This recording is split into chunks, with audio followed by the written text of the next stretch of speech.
पिछले क्लास में हम लोग डिस्कस किए थे cycle of accounting, accounting cycle, yes.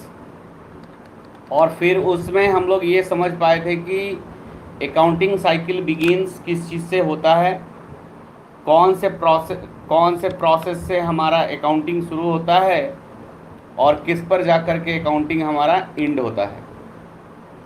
तो हम ये समझ पाए थे कि अकाउंटिंग के फर्स्ट स्टेप में जर्नल प्रिपेयर किया जाता है, देन लेजर, फिर ट्रायल बैलेंस और फाइनली फाइनल अकाउंट। और फाइनल अकाउंट में दो तरह के स्टेटमेंट बनाए जाते हैं, जिसे इनकम स्टेटमेंट और फाइनेंशियल पोजीशन स्टेटमेंट कहते हैं। इनकम स्टेटमेंट में बिजनेस का रिजल्ट पता चलता है, जो भी बिजनेस ने ऑपरेशन किया है पूरे ईयर उसका रिजल्ट पता चलता है, और उस रिजल्ट को ट्रेडिंग अकाउंट के थ्रू और प्रॉफिट एंड लॉस अकाउंट के थ्रू फाइंड आउट किया जाता है, एशर्टेन किया जाता है। ट्रेडिंग अकाउंट के थ्रू क्या पता चलता है, बिजनेस का ग्रॉस प्रॉफिट और ग्रॉस लॉस, और प्रॉफिट एंड लॉस अकाउंट के थ्रू पता चलता है नेट प्रॉफिट और नेट लॉस। और बिजनेस के फाइनेंशियल पोजीशन को जानने के लिए हम कौन सा स्टेटमेंट बनाते हैं, फाइनेंशियल पोजीशन स्टेटमेंट, जिसे हम बैलेंस शीट भी कहते हैं और स्टेटमेंट ऑफ अफेयर्स भी कहते हैं। तो ये सारी बातें हमने पिछले क्लास में समझने का काम किया था। अब जो है इसके अगले पेज पे चलेंगे, और अगला पेज जो है वो बता रहा है किस चीज़ के बारे में, ऑब्जेक्टिव्स के बारे में। आखिर अकाउंटिंग करने के पीछे ऑब्जेक्टिव क्या है, कौन सी ऐसी ज़रूरतें हैं जिन ज़रूरतों को पूरा करने के लिए हम अकाउंटिंग करते हैं। तो यहाँ पर आपके दिए गए हैं ऑब्जेक्टिव ऑफ अकाउंटिंग। तो आपके एग्ज़ाम में थ्योरेटिकल क्वेश्चन में पूछा जाता है डिफाइन या एक्सप्लेन या state the objective of accounting. तो जब थ्योरेटिकली आपसे पूछा जाए कि अकाउंटिंग के ऑब्जेक्टिव क्या हैं, तो हम इसमें इन सभी ऑब्जेक्टिव्स को लिखेंगे, और इन ऑब्जेक्टिव को जानने के बाद आपका कॉन्सेप्ट अब बिल्कुल क्लियर हो जाएगा कि इन्हीं सभी ऑब्जेक्टिव को पूरा करने के पर्पस से हम अकाउंटिंग तैयार करते हैं। सबसे पहला ऑब्जेक्टिव क्या है भाई, तो to keep systematic and complete record of all financial transaction. सबसे पहले कहता है क्या है कि जितने भी हमारे फाइनेंशियल ट्रांजैक्शंस हैं उनको सिस्टमेटिक वे में और कंप्लीट तरीके से उसे रिकॉर्ड करने का काम है। यानी हम अकाउंटिंग बिजनेस ट्रांजैक्शंस को रिकॉर्ड करने के लिए करते हैं। रिकॉर्ड करना क्यों ज़रूरी है, तो आपको बताया गया था कि कोई भी बिजनेसमैन बिजनेस में होने वाले सभी ट्रांजैक्शंस पूरे होल ईयर याद नहीं रख सकता, मेमोराइज नहीं कर सकता। ऐसे में जब अगर कोई भी एक्सपेंस और इनकम यदि हम भूल जाएं, तो हमारे बिजनेस का जो प्रॉफिट और लॉस निकलेगा वो एक्यूरेट नहीं निकलेगा। तो एक्यूरेट रिजल्ट लाने के लिए, एक्यूरेट प्रॉफिट और लॉस पता करने के लिए हमें बिजनेस में हुए जितने भी ट्रांजैक्शन हैं सभी को क्या करने चाहिए, एक सिस्टमेटिक वे में रिकॉर्ड करना चाहिए। यस। तो आपका यहाँ पे लिखा जा रहा है कि the first objective of accounting, the first objective of accounting is to record all the business transaction in a systematic way. Transactions को रिकॉर्ड करना है, बट किस वे में, सिस्टमेटिक वे। सिस्टमेटिक वे का मतलब जो रिकॉर्ड करने के प्रिंसिपल्स हैं, जो रिकॉर्ड करने के अकाउंटिंग में कॉन्सेप्ट बताए गए हैं, उस कॉन्सेप्ट और प्रिंसिपल्स उस रूल और मेथड के थ्रू हमें क्या करना है, रिकॉर्ड करना है। तो कॉन्सेप्ट, प्रिंसिपल्स, मेथड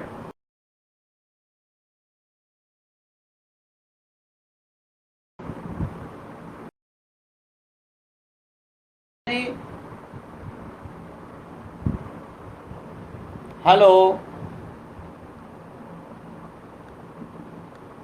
तो सिस्टमेटिक वे का मतलब क्या हुआ, एक नियमबद्ध तरीके, यानी सिस्टमेटिक वे का मतलब कि रिकॉर्ड करने के लिए जो भी प्रिंसिपल्स, जो भी रूल्स, जो भी कॉन्सेप्ट, जो भी मेथड बनाए गए हैं, हमें उन कॉन्सेप्ट, रूल्स, प्रिंसिपल और मेथड को फॉलो करते हुए बिजनेस ट्रांजैक्शंस को क्या करने हैं, रिकॉर्ड करने हैं। क्लियर? अब आपके दिमाग में आएगा कि आखिर ये रिकॉर्ड करने का पर्पस क्या था, हम किस पर्पस से सभी ट्रांजैक्शंस को रिकॉर्ड करते थे। इसलिए रिकॉर्ड करते थे ताकि हम अपने बिजनेस का जो सही प्रॉफिट और लॉस है वो हम एशर्टेन कर सके, कैलकुलेट कर सके। आई बात समझ में? तो दूसरा ऑब्जेक्टिव हमारा क्या निकलता है, टू एशर्टेन प्रॉफिट और लॉस। क्या ज्ञात करना, क्या कैलकुलेट करना, बिजनेस का एक पर्टिकुलर पीरियड का प्रॉफिट और लॉस कैलकुलेट करना। तो लिखा हुआ है कि टू कैलकुलेट प्रॉफिट अर्न और loss suffered in business during a particular period. For this we prepare profit and loss account.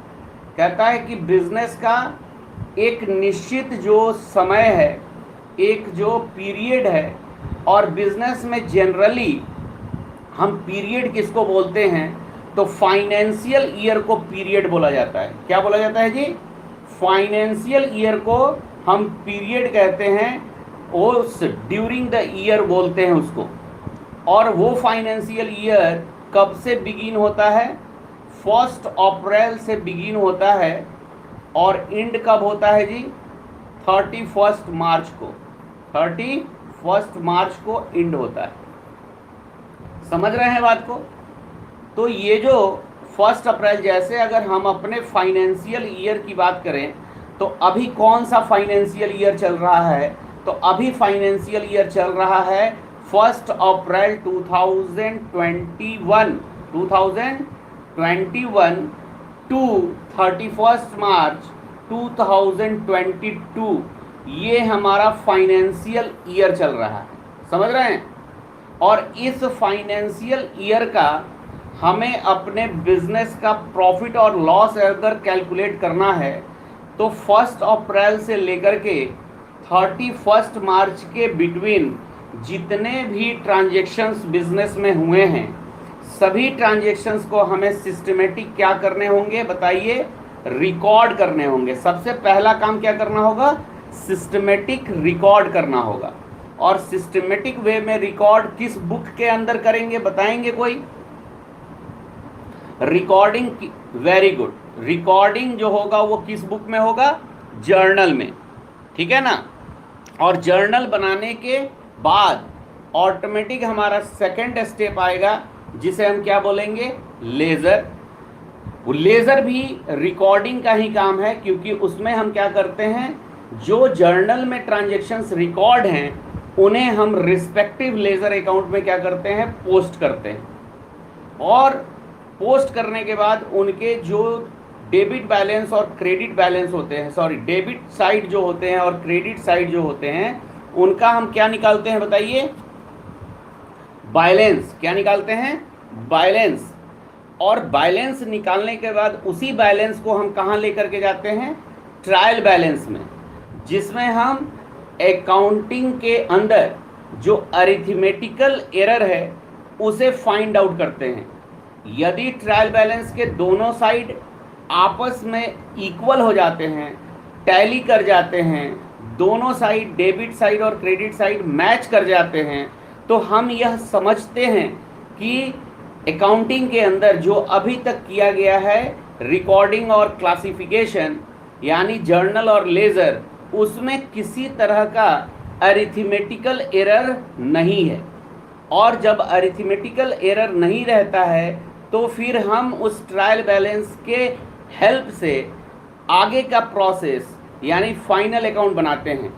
और फाइनल अकाउंट में जो पहला पार्ट होता है वो ट्रेडिंग का होता है, क्योंकि फाइनल अकाउंट में जो फाइनेंशियल स्टेटमेंट हैं वो दो पार्ट में बनाए जाते हैं। फर्स्ट पार्ट को हम ट्रेडिंग अकाउंट कहते हैं और सेकंड पार्ट को क्या बोलते हैं, प्रॉफिट एंड लॉस अकाउंट। तो प्रॉफिट एंड लॉस अकाउंट बनाने के पीछे हमारा पर्पस ही होता है कि ये जो हम आपको पीरियड बता रहे हैं 1 अप्रैल से लेकर के कब तक, 31 मार्च तक, इस पीरियड का क्या निकाला जाए, नेट प्रॉफिट और नेट लॉस। समझ में आई बात? क्लियर है जी? तो क्या बिना रिकॉर्डिंग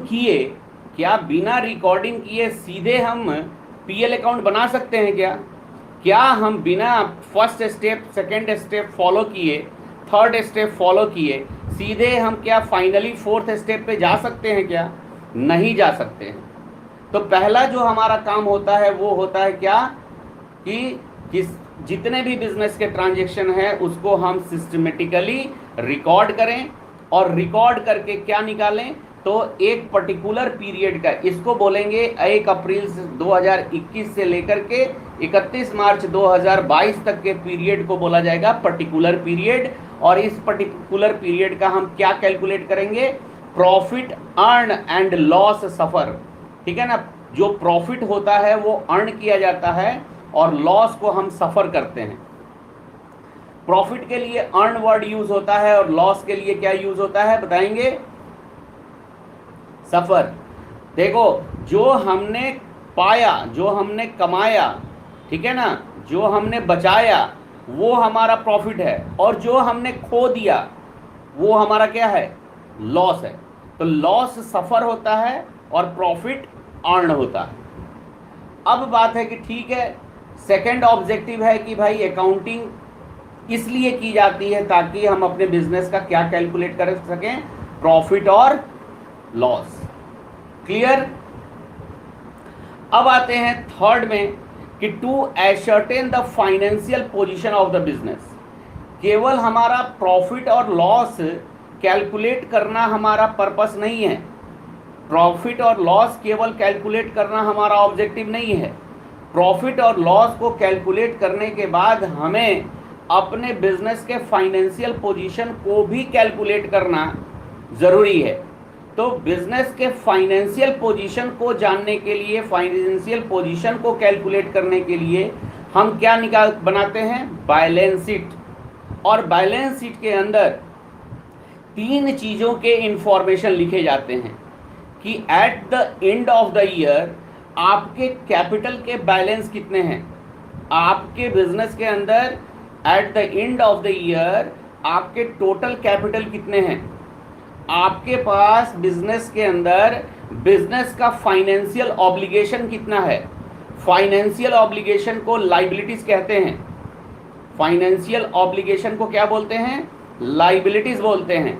और फाइनेंशियल ऑब्लिगेशन क्या होता है, वो डेप्ट जिसे हमें इन फ्यूचर पे करना है, इन फ्यूचर पे करना है।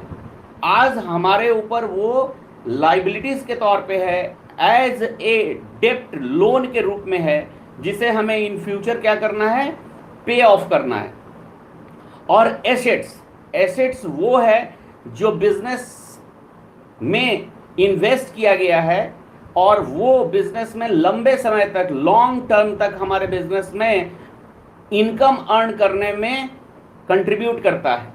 और जब भी हमें ज़रूरत होगी तो हम उस एसेट्स को कैश में कन्वर्ट कर सकते हैं, बेच करके क्या कर सकते हैं, कैश में कन्वर्ट कर सकते हैं।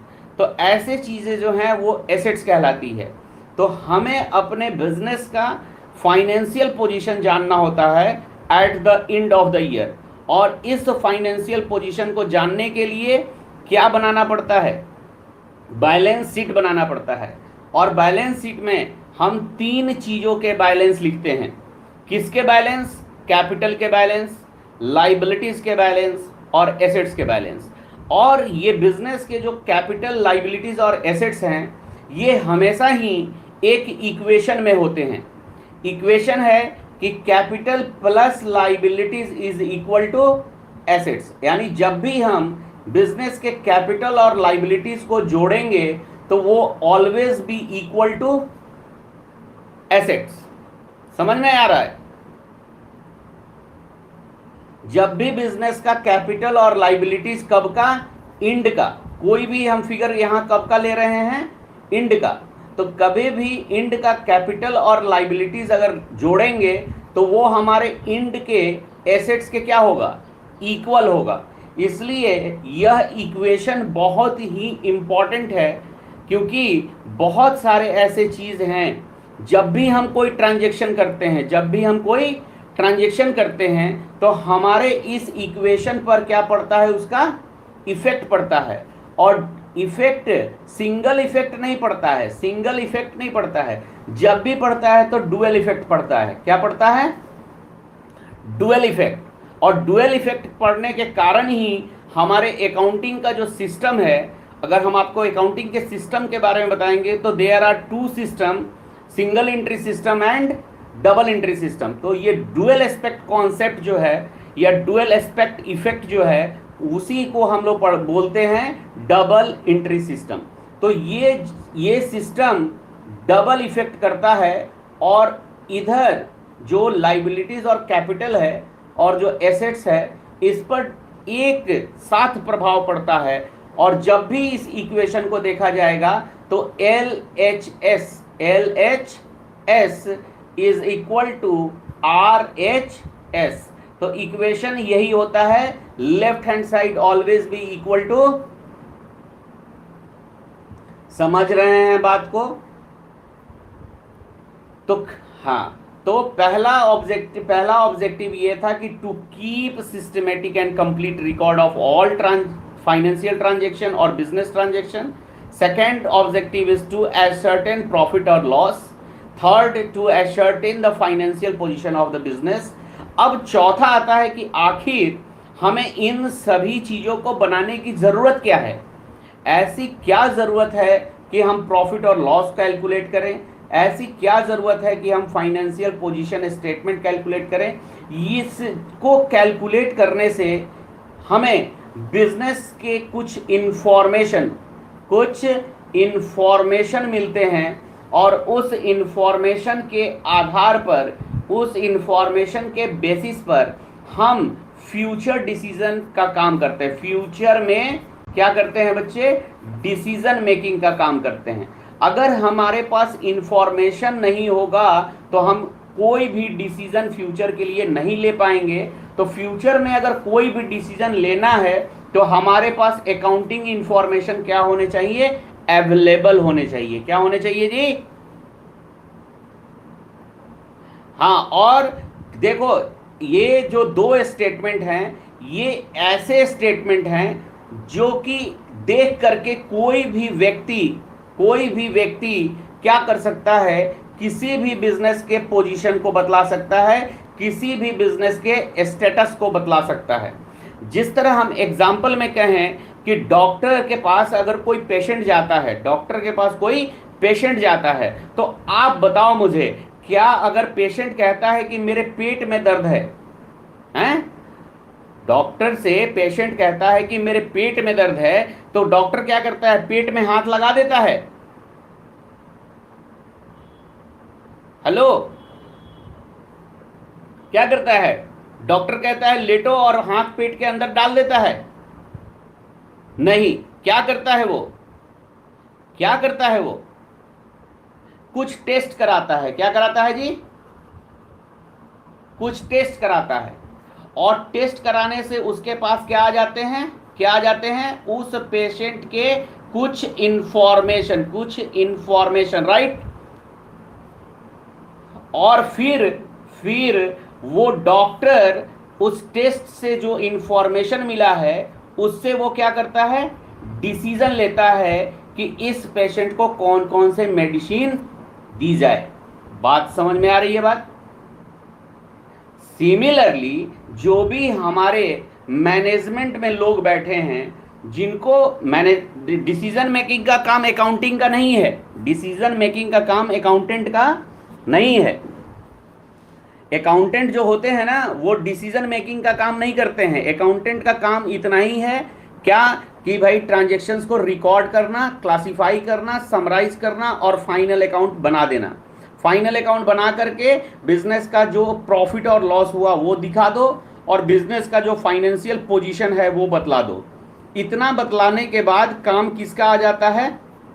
मैनेजमेंट वाले का। किसका आ जाता है काम? मैनेजमेंट वाले का। मैनेजमेंट वाले को इस प्रॉफिट एंड लॉस अकाउंट से और बैलेंस शीट से बहुत सारे इंफॉर्मेशन आ जाते हैं। ठीक है, तो भाई इंफॉर्मेशन कौन पढ़ पाएगा? इंफॉर्मेशन एक जनरल आदमी तो नहीं पढ़ पाएगा ना। इंफॉर्मेशन वही पढ़ पाएगा जिसको इसका पूरा नॉलेज होगा, जिसके पास इसकी डिग्री होगी, वही इस चीज को समझ पाएगा। डॉक्टर का प्रिस्क्रिप्शन अगर डॉक्टर ने अगर कहा कि टेस्ट कराने के लिए और टेस्ट रिपोर्ट आपके हाथ में आ जाए तो क्या आप उसको एनालाइज कर लेंगे?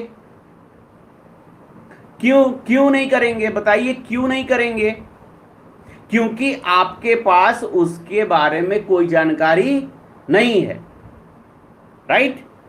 तो उस रिपोर्ट को कौन पढ़ पाएगा, कौन समझ पाएगा और कौन डिसीजन ले पाएगा? जो डॉक्टरी की पढ़ाई की है, जो रियल मायने में डॉक्टर है। सिमिलरली यहां पर भी जो आपने पढ़ा होगा कि भाई मैनेजमेंट अकाउंटिंग के ब्रांचेज हम आगे डिस्कस करेंगे नेक्स्ट पेज पे। यहां पर आप देखो, यहां पर अकाउंटिंग के ब्रांच हैं। अकाउंटिंग के क्या हैं भाई? ब्रांच हैं, और ये अलग अलग ब्रांच हैं। हम अभी सबसे पहले जो डिस्कस कर रहे हैं वो किसके बारे में कर रहे हैं? फाइनेंशियल अकाउंटिंग के बारे में कर रहे हैं। फाइनेंशियल अकाउंटिंग वाले अपना काम कर लेंगे, उसके बाद काम किसके पास चला जाएगा? मैनेजमेंट वाले के पास। सो डिसीजन मेकिंग का काम किसका है? मैनेजमेंट का काम है। तो मैनेजमेंट अकाउंटिंग जो पढ़ा होगा, जो एमबीए किए होंगे मैनेजमेंट फील्ड से, फाइनेंशियल मैनेजमेंट किए होंगे, वो जाकर के ये काम कर पाएंगे। बात समझ में आया? तो फाइनेंशियल मैनेजमेंट की पढ़ाई जिसने की होगी वो इस फाइनेंशियल स्टेटमेंट को क्या कर पाएगा? समझ पाएगा, और उससे जो भी इंफॉर्मेशन है उसको वो एनालाइज कर पाएगा। तो इन सभी चीजों को कैलकुलेट करने के पीछे पर्पस ये था कि to provide information to various group and users.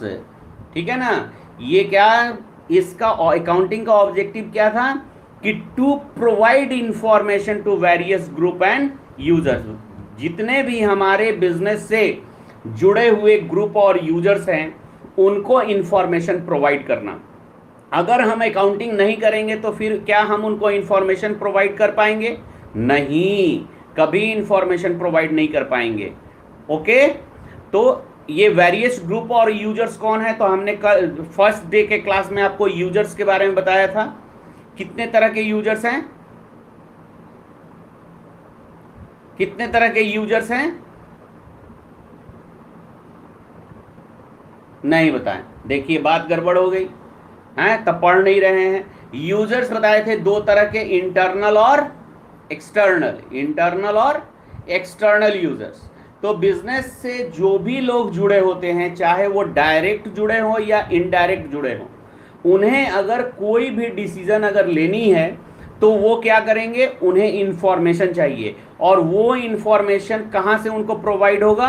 Accounting से ही इंफॉर्मेशन उनको मिलेगा, अदरवाइज उनको बाकी कहीं से भी इंफॉर्मेशन नहीं मिलने वाले हैं।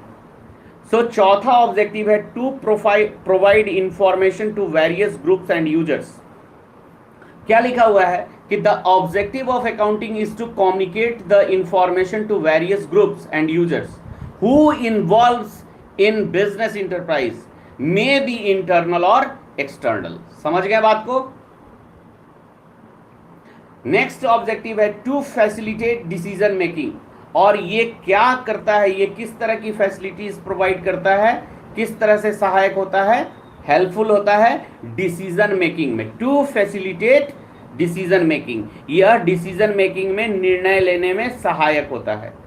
सो जो अकाउंटिंग, तो लिखा जा रहा है कि accounting information is used by different groups and users with information the management has to take decision from time to time on different matter in the absence of financial statement and report it will be difficult to take decision। कह रहा है कि भाई इस information से management क्या करता है, समय समय पर डिसीजन लेने का काम करता है अलग अलग मैटर पर। अगर इन द एब्सेंस, एब्सेंस का मतलब होता है कमी, एब्सेंस का मतलब होता है कमी या अभाव, कमी या अभाव।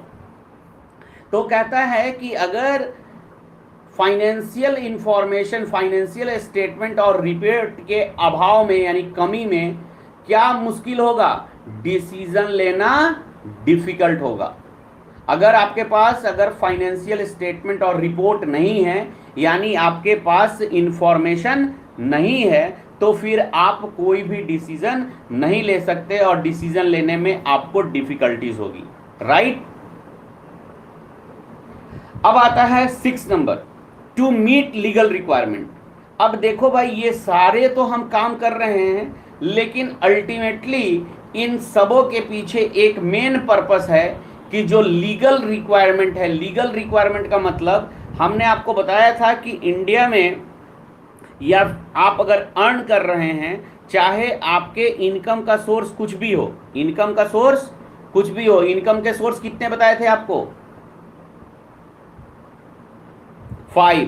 पहला बताया था इनकम फ्रॉम सैलरी, दूसरा बताया था इनकम फ्रॉम हाउस प्रॉपर्टी, फिर बताया था profit and gain from business and profession, चौथा बताया था कैपिटल गेन और पांचवा बताया था अदर इनकम।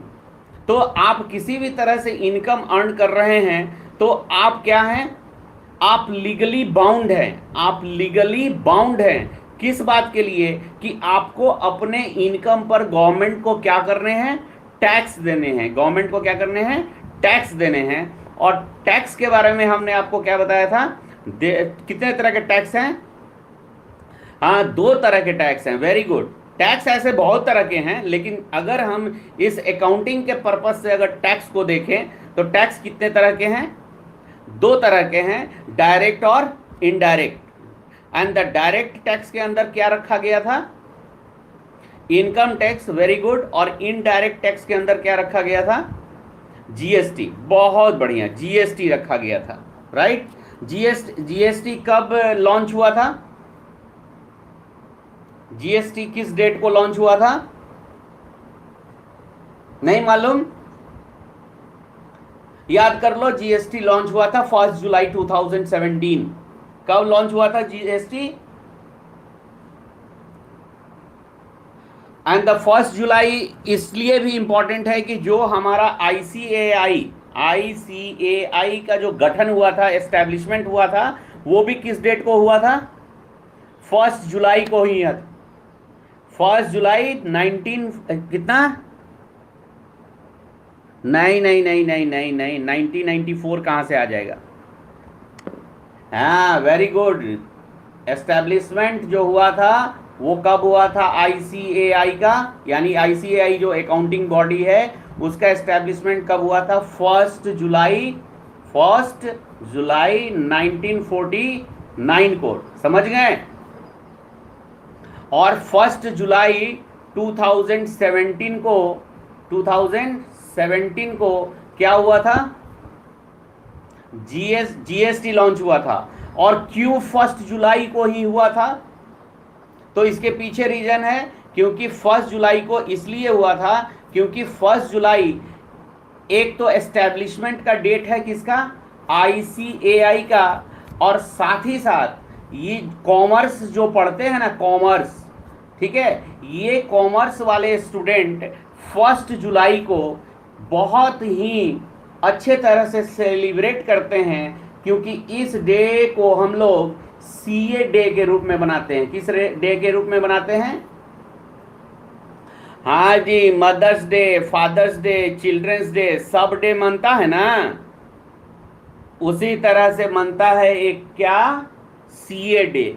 तो आप चूंकि कॉमर्स के स्टूडेंट हैं इसलिए आपको जानना जरूरी है और इसके जानने से आपको 3 डेट याद हो जाएगा। नहीं, एस्टैब्लिशमेंट का डेट याद हो जाएगा। तो एस्टैब्लिशमेंट में हमने क्या बताया था? 1949। 1949 1 जुलाई 1949 को हमारा आईसीएआई एस्टैब्लिश हुआ था। और आईसीएआई कोई ऐसी वैसी बॉडी नहीं है, वो हमारा कॉन्स्टिट्यूशनल बॉडी है। कौन सा बॉडी है जी? कॉन्स्टिट्यूशनल बॉडी किसको बोलते हैं? जिसे संविधान ने बनाया है, जिस संस्था का निर्माण संविधान के अधीन किया गया है। बात समझ गए? हाँ, तो आज आप लोग ऑब्जेक्टिव क्लियर हो गया, ठीक है? तो ऑब्जेक्टिव का रिवीजन करिए, ऑब्जेक्टिव को याद कीजिए। अब आता है क्या? Book keeping. अब देखो जी, अब अगर हम कहें अकाउंटिंग हमने पढ़ा, तो अकाउंटिंग जो है पता है क्या है? Accounting is the secondary process. Accounting क्या है? सेकेंडरी प्रोसेस है। अकाउंटिंग क्या है? जल्दी बताइए, फिर से बोलिए मेरे साथ। अकाउंटिंग क्या है?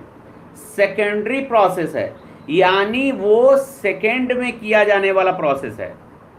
तो भाई प्राइमरी प्रोसेस क्या है? तो अकाउंटिंग से भी पहले क्या बनाया जाता है? क्या तैयार किया जाता है? Book keeping. क्या किया जाता है? अकाउंटिंग से भी पहले कौन सा बुक प्रिपेयर करते हैं? बताइए, बुक कीपिंग। अब देखो, जहां पर बच्चे आपने अकाउंटिंग का डिफिनीशन देखा कि अकाउंटिंग के डिफिनीशन में क्या था? रिकॉर्डिंग भी था, क्लासिफाइंग भी था, समराइजिंग भी था। यस और नो?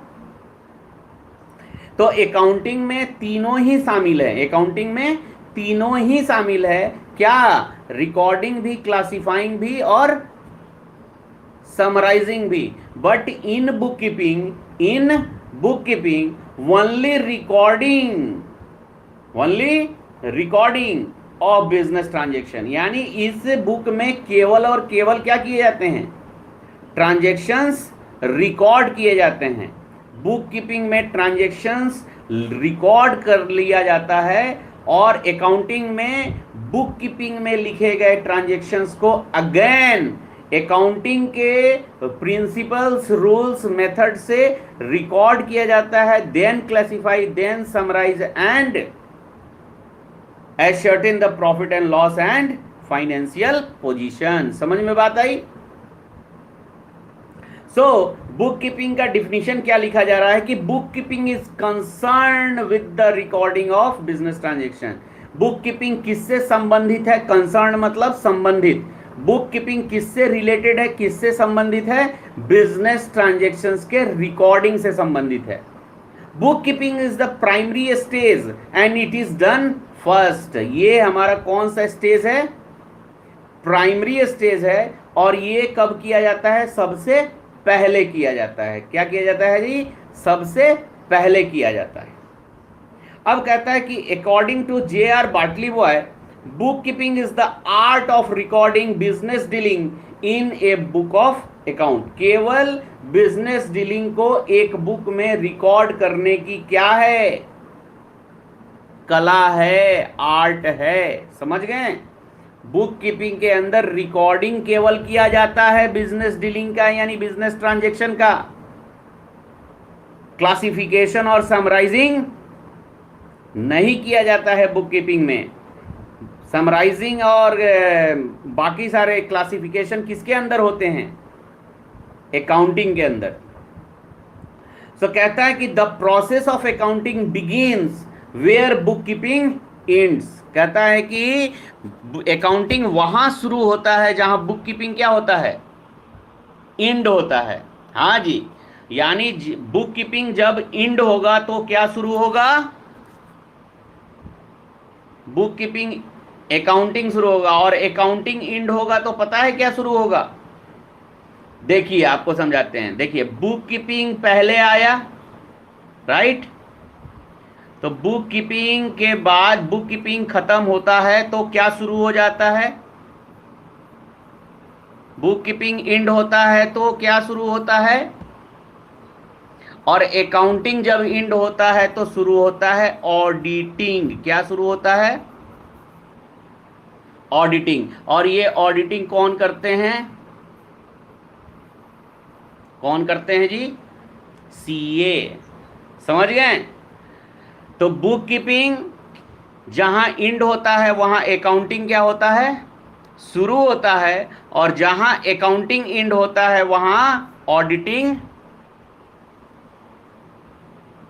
शुरू होता है। समझ गए बात को? हम ये चीज अकाउंटेंसी का डिफिनीशन नेक्स्ट क्लास में पढ़ेंगे, लेकिन उससे पहले हम पढ़ते हैं क्या? तो उससे पहले पढ़ते हैं difference between book keeping and accounting. तो अब बच्चे, अभी तक के क्लास में हम दो चीज जाने। क्या जाने? बुक कीपिंग और अकाउंटिंग। तो क्या डिफरेंस है बुक कीपिंग और अकाउंटिंग में? तो आइए बुक कीपिंग और अकाउंटिंग में डिफरेंस देखें। तो कहता है स्कोप को लेकर के अगर बात करें तो ऑब्वियस है कि बुक कीपिंग जो है वो कोई रिजल्ट वगैरह नहीं देता है, इसलिए बुक कीपिंग में सभी का इंटरेस्ट नहीं होता है। बुक कीपिंग में केवल और केवल बिजनेसमैन इंटरेस्टेड होते हैं, बिजनेस वालों को बुक कीपिंग करने की ज़रूरत होती है। तो इनके स्कोप क्या हो जाते हैं? लिमिटेड हो जाते हैं। जबकि अकाउंटिंग सबको करना है, चाहे वो बिजनेस करने वाले हों न हों, किसी भी तरीके से अगर वो अर्न कर रहे हैं तो उन्हें क्या करना पड़ेगा? अकाउंटिंग करना पड़ेगा। तो अकाउंटिंग के स्कोप क्या हैं? अनलिमिटेड हैं। तो स्कोप के पॉइंट ऑफ व्यू से अगर देखें तो लिखा हुआ है बुक कीपिंग के अंदर कि it involves recording of transaction in a book of account.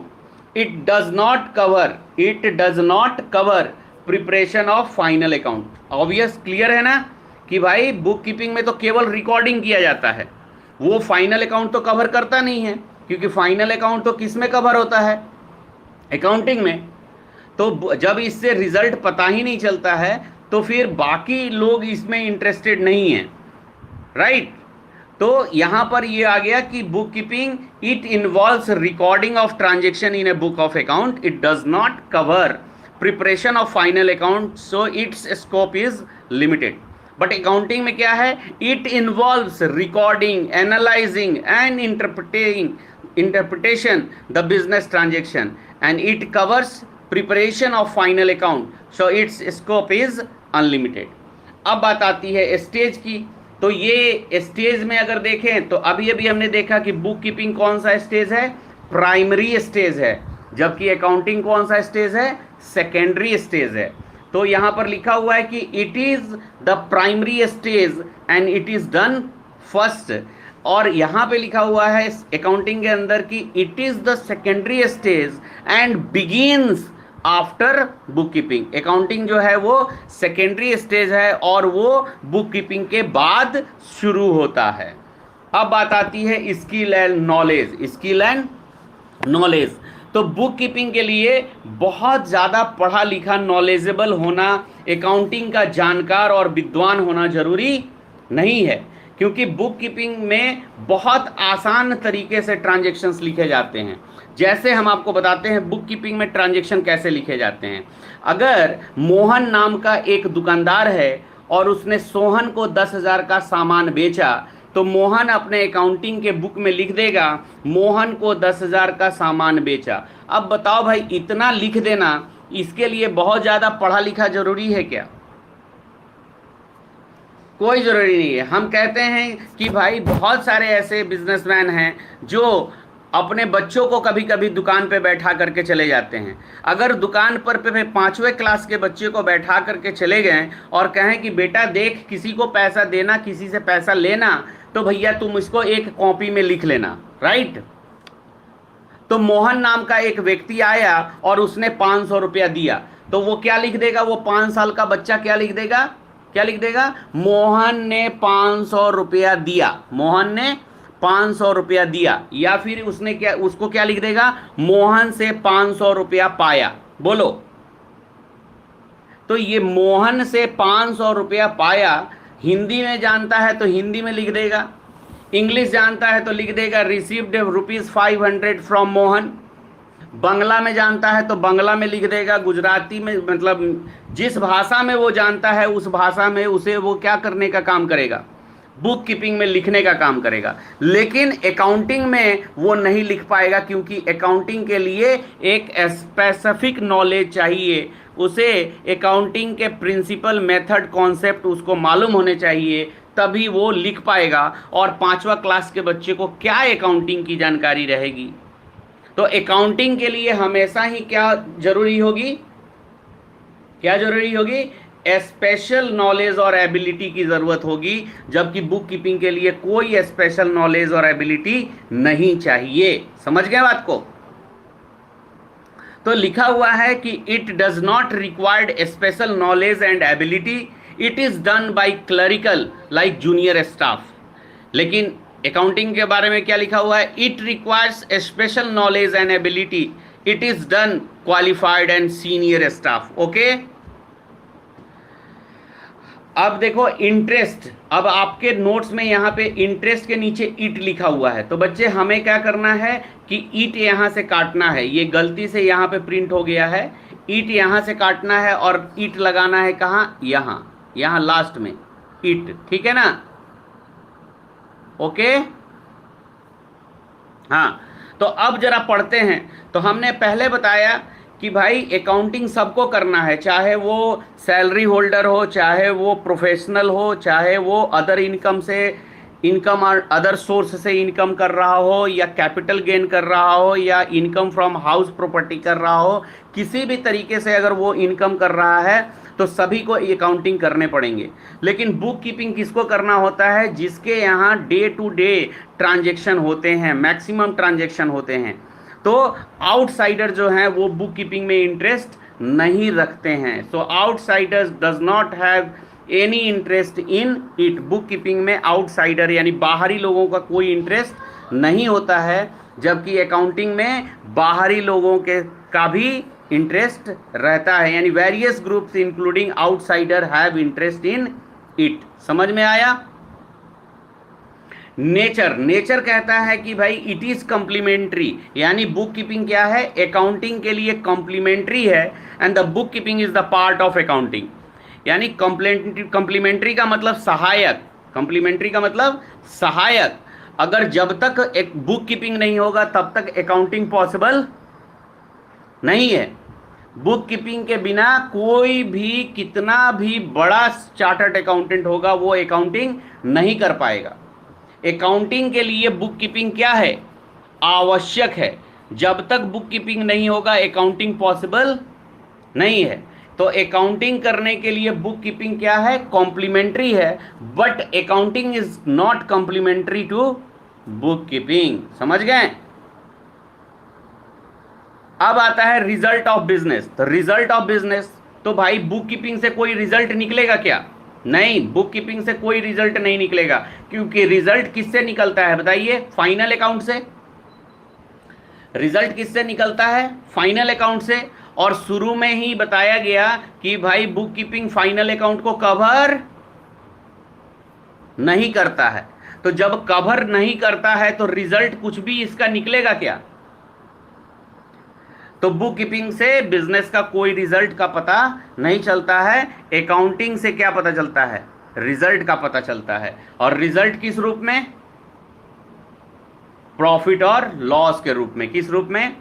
तो आइए यहां पे देखते हैं result of business. Book keeping does not show the operating result of the business.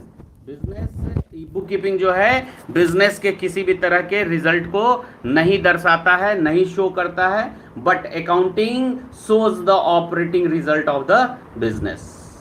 समझ में बात आई? बिकॉज अकाउंटिंग कवर करता है क्या? Final account. क्लियर है? तो आज आपको 3 चीजें पढ़ाई गई। पहला पढ़ाया गया ऑब्जेक्टिव ऑफ अकाउंटिंग, दूसरा पढ़ाया गया what do you mean by book keeping, तीसरा पढ़ाया गया distinguish between book keeping and accounting. कल हम लोग यानी मंडे को हम लोग डिस्कस करेंगे अकाउंटेंसी के बारे में, और फिर हम लोग एक डिस्कशन करेंगे कि इज अकाउंटिंग एन आर्ट और साइंस और बोथ, एक्सप्लेन। और फिर ब्रांच देखेंगे अकाउंटिंग का कि अकाउंटिंग के मेन ब्रांच कौन कौन से हैं। धीरे धीरे हम लोग आगे बढ़ेंगे और फिर ये चैप्टर हमारा यहाँ पर एंड हो जाएगा। तो ऑलमोस्ट हम मान के चलते हैं कि ट्यूसडे तक आपका ये फर्स्ट जो फंडामेंटल है, बेसिक कॉन्सेप्ट जो है वो आपका क्लियर हो पाएगा और आप बहुत कुछ जान पाएंगे। इसके बाद धीरे धीरे हमारे एक एक चैप्टर आगे बढ़ेंगे और आपकी नॉलेज भी बढ़ेगी। तो उम्मीद करते हैं आप लोगों को समझ में आया होगा। तो आप रिवीजन कीजिए, रिवीजन जितना आप करेंगे उतना बेनिफिट होगा, लेकिन इस तरह से नहीं कि हम आपसे पूछे कि यूजर्स कितने हैं और आप 2 दिन पहले जो क्लास किए हैं यूजर्स के बारे में वो यूजर्स आप नहीं बता पाए, तो फिर ऐसे पढ़ाई का कोई मतलब नहीं बनेगा। आपको मालूम होना चाहिए जब भी हम क्वेश्चन करें, यूजर्स पूछें तो आप बताइए हमें इंटरनल यूजर्स और एक्सटर्नल यूजर्स। हमने आपको बताया था ऑर्गेनाइजेशन के बारे में, कितने तरह के ऑर्गेनाइजेशन होते हैं? 2। कौन कौन? वेरी गुड, प्रॉफिट ऑर्गेनाइजेशन और not for profit organisation, right. फिर हमने आपके टैक्स के बारे में बताया था, कितने तरह के टैक्स होते हैं। तो ये अभी हमने आपको यही कहा है कि अभी आप एकदम बेसिक नॉलेज ले रहे हैं और यही सब हमें पूरे अकाउंटिंग के अंदर, चाहे आप 11th का पढ़ो, 12th का पढ़ो, ग्रेजुएशन पढ़ो, सीए सीएस का पढ़ो, किसी भी लेवल का अगर आप अकाउंटिंग पढ़ेंगे तो अकाउंटिंग में बेसिक चीजें यही होंगी। आई बात समझ में? तो चलिए आज क्लास यहां पर ओवर करते हैं। आप लोग उसका रिवीजन कीजिए, फिर मंडे को मिलेंगे, फिर मंडे को उसके आगे पढ़ाएंगे। ओके, किसी को कुछ पूछना है? बुक अभी बाबू अभी मार्केट में नहीं आया है, नया वाला बुक, ठीक है ना। अभी आप हमारे नोट्स को ही पढ़िए, ठीक है। जब बुक आ जाएगी मार्केट में, नई वाली बुक, क्योंकि आप जाएंगे अभी मार्केट में खरीदने के लिए बुक, तो आपको पुराना वाला बुक वो दे देगा। और अकाउंटिंग एक ऐसा सब्जेक्ट है जिसमें ईयर आफ्टर ईयर कुछ ना कुछ चेंजेज आते रहते हैं। जब हमारा फाइनेंशियल ईयर बदलता है, जब हमारा बजट चेंज होता है, ठीक है, तो कुछ ना कुछ उसमें चेंजेस आते रहते हैं। तो अभी बुक को नहीं खरीदिए, बुक अभी जस्ट ऑलमोस्ट मान के चलिए कि मई के लास्ट में तो आ ही जाएगा। अभी जो भी 7-8 दिन बचे हुए हैं, नहीं तो जून के फर्स्ट वीक में बुक आ जाएगा। बुक जैसे ही मार्केट में आएगा मेरे पास इंफॉर्मेशन आ जाएगा कि बुक मार्केट में आ गई है, हम आपको असिस्ट कर देंगे, आप जाकर के बुक खरीद लीजिएगा। ओके, बुक ऐसे लेनी है डॉक्टर एसके सिंह की, बुक लेनी है डॉक्टर एसके सिंह की। क्लियर? तो अभी बुक की कोई जरूरत नहीं है, क्योंकि जो बुक है वही हम आपको यहां पर टाइप किए हुए हैं और वही हम आपको पढ़ा रहे हैं। ओके, चलिए, तो ओके, बाय, गुड नाइट।